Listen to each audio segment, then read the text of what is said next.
All right, everybody, we are back and everything is finally hooked up. Let's take a step back a little bit. So we have the e-brake, we have the sequential shifter, we have the SimMagic Alpha, the SimMagic GT30, I believe, or something or other like that, right? So it's got, move this with me, it's got Alcantara on the edge of the wheel, which is nice. And then I'm going to show you guys how it clips on and clips off. So back here is the quick release in red, right here. So it's pretty simple. You just pull this back, wheel comes off, right? And then, so the cool thing is these sensors, let's see if I can get in the light. All right, so those sensors, right, have to be lined up with the little Wi-Fi signal right there. And then it'll just clip on. So let me get this better. Sorry for the mess in the background. It's just a lot of boxes. All right. And it just locks in. So that was pretty self-explanatory. Everything just plugs in here on the sides. So it's got some weird connections other than the actual power connector. It does have a USB slot on the side, which is really cool because it's just one less thing to plug into your PC. And right now, it's a bit of a mess. There's a lot of cords right now because I have not gone through and done cable management. Okay, don't judge me. Now, the pain was the pedals, right? I'm gonna stick a flashlight under there right now so you guys can see it better.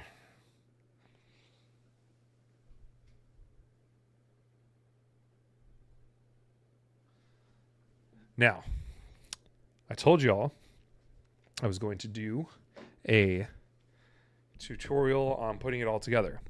I am a liar because the long story short of this is it was kind of hard to put everything together. Not put everything together, but the pedals were a real chore, right? Let's kind of keep it at that.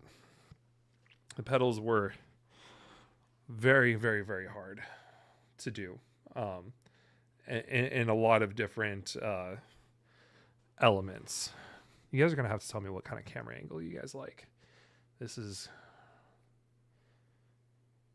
All right, that works. That works for me. Let me know in the comments what you guys think. But that's what we are going to be working with right now. So I'm going to switch it over. I'm going to go over kind of live how I feel about it and talk about some other stuff. Okay, so we're going to do some software stuff first. All right, this is the software. It's pretty straightforward, right?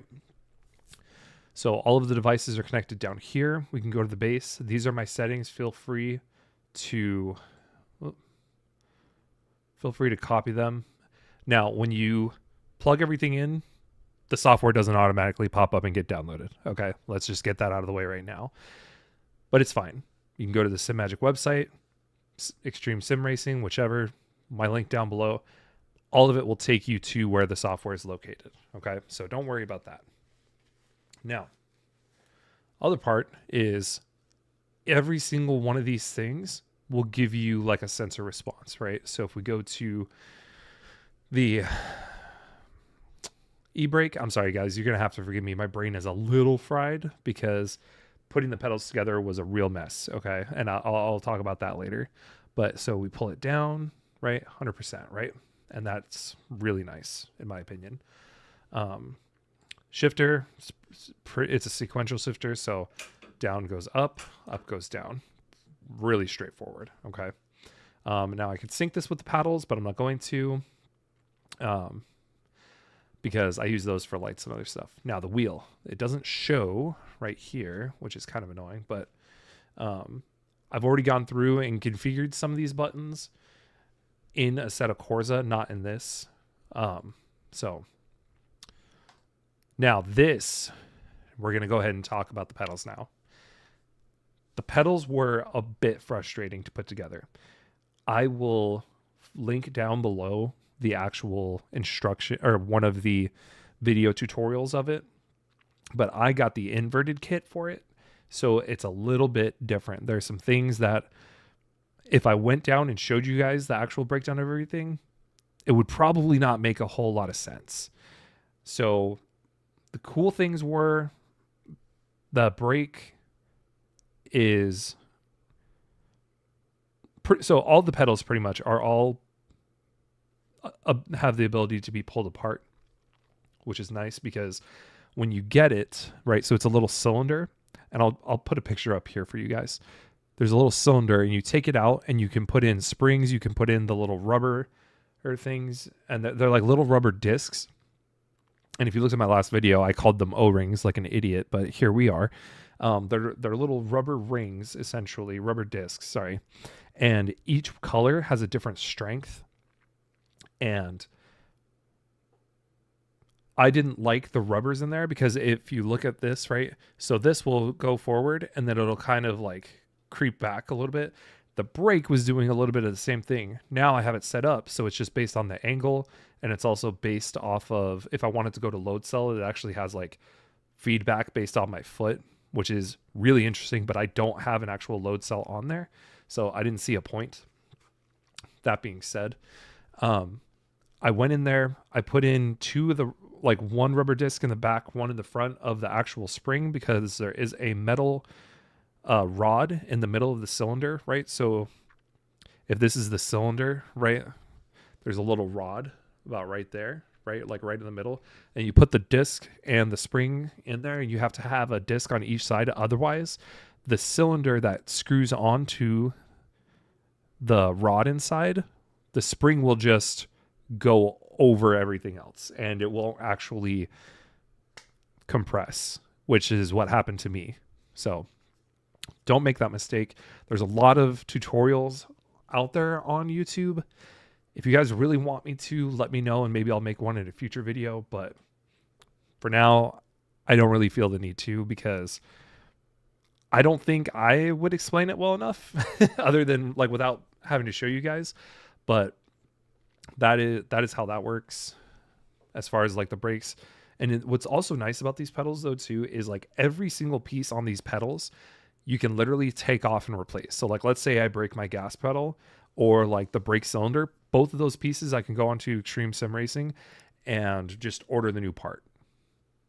And so instead of rebuying something for $300 or $400, it's like $50, just to kind of make a point. So really cool, really, really cool. So what scared me last night I dropped a message last night, and what scared me was my wheel was spinning so fast at the force feedback that I literally, you probably can't tell on my hands, but I literally got like rope burn from my wheel because I just had everything set so fast, and so like everything was so strong. I had to actually go into the settings in Content Manager for Assetto Corsa and then in iRacing too, and actually dial back the force feedback in game. Now, that being said, this is my recommendation. I took this recommendation from, what is it called? It's another channel, and I'll link him in the description. And I'll actually link that video because he does a much better educated guide on like how to set everything up. But the key portion of that video is everything in the software, leave it at 100. Okay. And then adjust everything else in game. Okay. Very, very key thing there. So that being said, we're going to actually drop in and I'm going to show you guys kind of how it feels. All right. We're going to turn the in-game effects down a little bit. Okay. All right. There we go.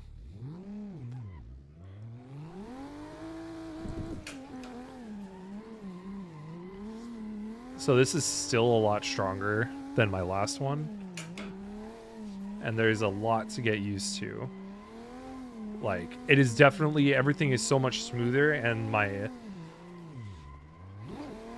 gas is a lot more accurate. So like I have to really, I'm kind of relearning you guys in a lot of ways. Like this is a lot harder too. Like this is a car I've drifted on several videos with ease, and this is a car I'm comfortable on, and I am like kind of struggling, if I'm being honest.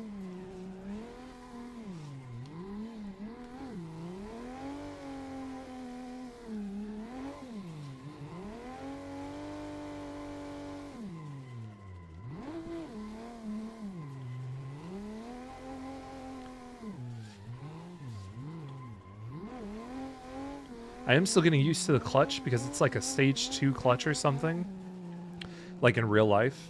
So I have to, there's like I press it in and then there's a give, right? Like a really kind of trippy give.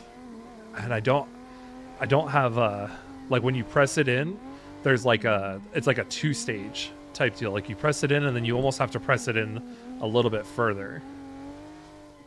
Oh, too fast. Oh, okay. Do you guys see how fast this is moving though? So like I'm kind of learning how to control that. Like I have to be much faster with my reaction time. Okay. Like much faster.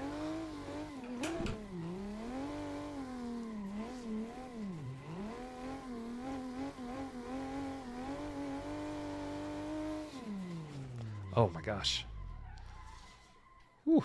Okay. I think I need to sit a little bit closer actually, which is not something I say often.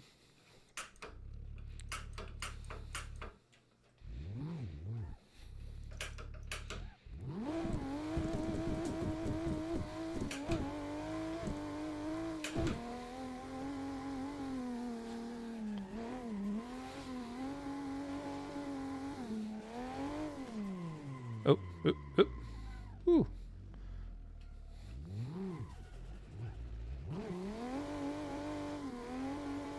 But everything feels so good now that I've dialed it in. Because yesterday, my force feedback was at like 100 in-game and in the software. And let me tell you, that was... Don't make that mistake, okay? Don't do what I did. If you end up getting something like this, even if it's the mini, it is kind of terrifying. But I can so accurately hold my gas. It's so nice. And my brake actually works. Oh.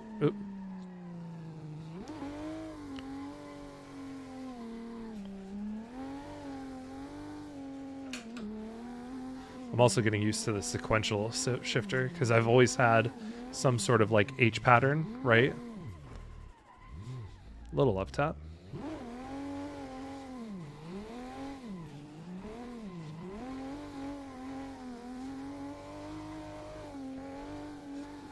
Woo! Yep. It moves so fast.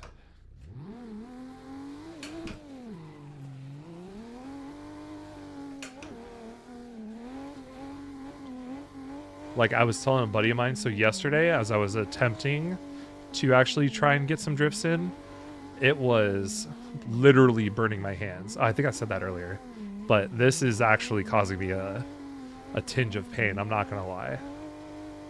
This is like carpet burn. But everything is so much more accurate. Ugh, like this is just such a dream.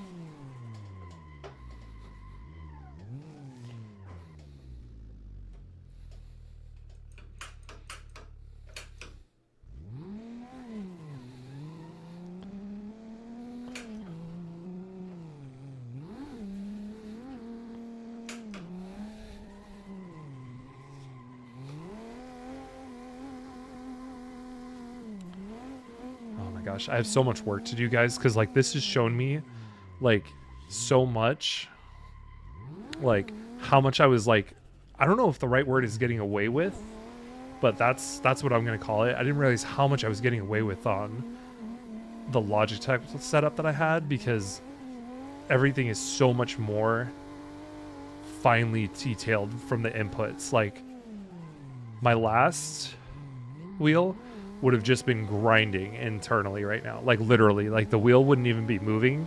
Like you see how it does like all this like crazy twitching, right? So like the Logitech, not even, would not have done that. Oh, okay. Oh, God. I think that term, you know, it's more afraid of you than you are of it, does not apply here. But it is So freaking... This is so insane. Oh. Alright. I think that's good enough. Alright. And then we'll switch over. We'll switch over to some iRacing now. So, BRB. Alright. So this is more what I'm talking about. What I wanted to show you guys. So I have two settings right here, right? Formula, drift, right? So formula is strictly for iRacing, right? But this will only go one rotation, like not even, so it'll go exactly like 3/4 of a rotation, right? Yeah, 3/4 of a rotation. Was that 270? Yeah. And then same thing, 270 the other way. But what this does is, even though I've decreased the force feedback in iRacing, it's so incredibly strong because you're not turning all the way. From what I'm giving to understand, Formula racing is essentially the same way. Like Formula cars, you only have that 270 degree worth of turn. Oh, that was the other thing. So I was telling a buddy of mine too, as I was kind of preparing myself for this video. I used to be really good at Formula racing on controller, and I have done a couple of laps, okay? I am not spinning out as much because my brakes are not locking up all the time. And was so frustrating on my last set of pedals. But now, because I can feel everything in the wheel much more clear about like where I'm at on the road and amongst other things. Oh, you gotta be kidding me. Like we're doing a test drive, bro. Come on. But after I got a couple laps of really getting the hang of it, it feels night and day. Like I'm so excited to actually jump back into a live race, because I feel like after probably 30, 40 more laps of me really getting to know the wheel and getting to know the pedal feedback, it's going to be a completely different ball game next time, because I rewatched that race a couple of times, and like one of them was my fault, or most of it was my fault. You know, everything went wrong, but this is hopefully going to be some redemption. So that being said, I am actually going to shut up. I'm going to turn my mic off. And if you guys want to talk to me more about it, let's talk more about it. If I ever connect to a race, lol. But join my Discord and we'll talk about it. Maybe I'm full of it and you guys can let me know. But I don't think I am. So I'm going to shut up now. Please like, follow, subscribe, share my stuff with your friends, and I will see you in Discord. Bye-bye. Everyone's gridded.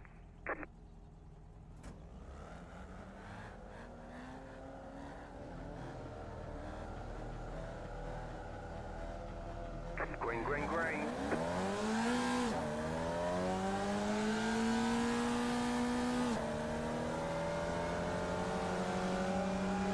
Car on.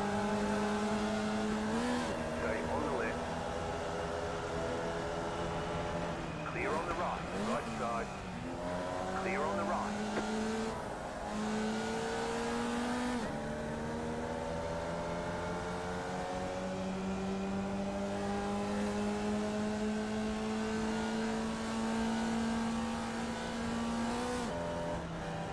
Car on.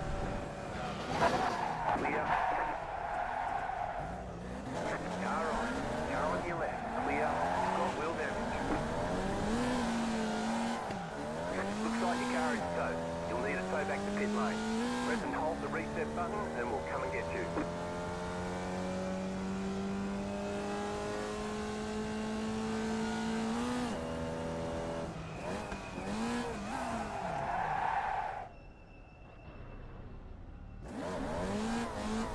Okay, so quick tidbit.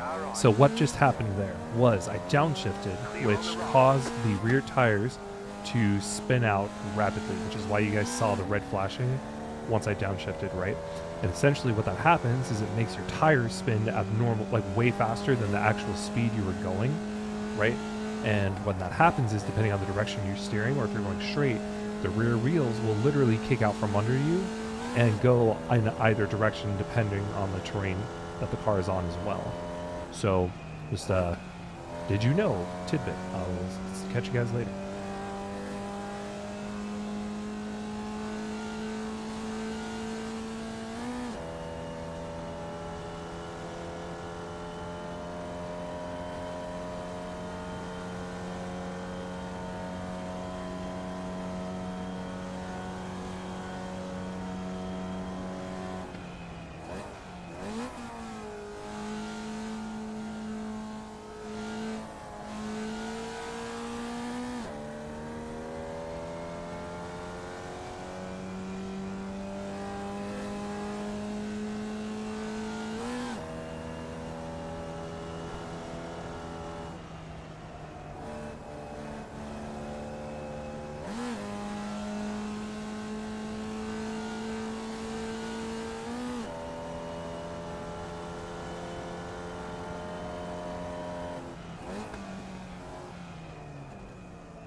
You got a slow car on the left.